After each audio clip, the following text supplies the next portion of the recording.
Thank you. I rise to strike the last word. Gentlelady is recognized for 5 minutes. Thank you, Mr. Chairman. I rise in strong support of this bipartisan amendment. I want to thank Mr. Rohrabacher and all of the co-sponsors of this amendment for their leadership and for bringing this amendment forward. This amendment would prohibit the Department of Justice from using federal funds to prevent the implementation of state laws authorizing the use of medical marijuana. In recent months, the federal government has stepped up raids on legally operating clinics in many states where it is permissible for seriously ill patients to be prescribed medical marijuana by their doctors. These raids are shutting down legally operating businesses and are putting the health and the well-being of patients with cancer, HIV and AIDS, multiple sclerosis, and other serious illnesses in jeopardy. Marijuana has proven medical uses that improves the quality of life and extends the lives of desperately ill people. By shutting down clinics, federal agents are forcing patients who may be dying, for example, of cancer, out into the streets to buy prescription drugs like narcotics, which oftentimes leads to prescription drug addiction. These raids also undermine the ability of states to faithfully implement the will of their voters. The people in my home state of California have voted to make medical marijuana legal. These laws have been enacted to allow patients safe and legal access to appropriately produce and dispense medical marijuana in the safest possible environment.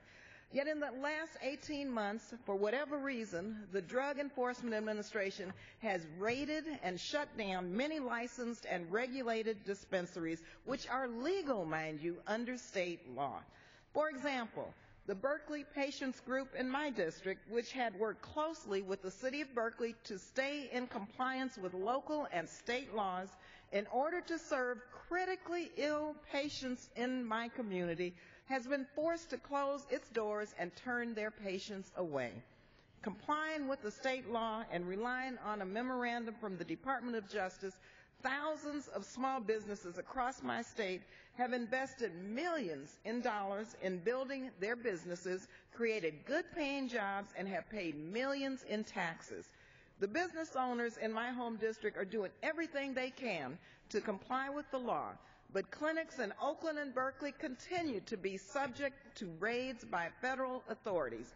Many of my colleagues and I have made repeated requests to the Department of Justice to seek clarification regarding their enforcement policies on medical marijuana. Mr. Chair, this is about recognizing the will of the voters. The federal crackdowns ignore the will of the voters in 16 states across the nation.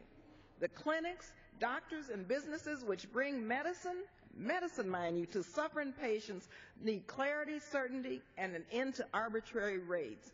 We should be protecting, not undermining our democracy by prosecuting small business owners who pay taxes and comply with state laws in providing medicine to people in need.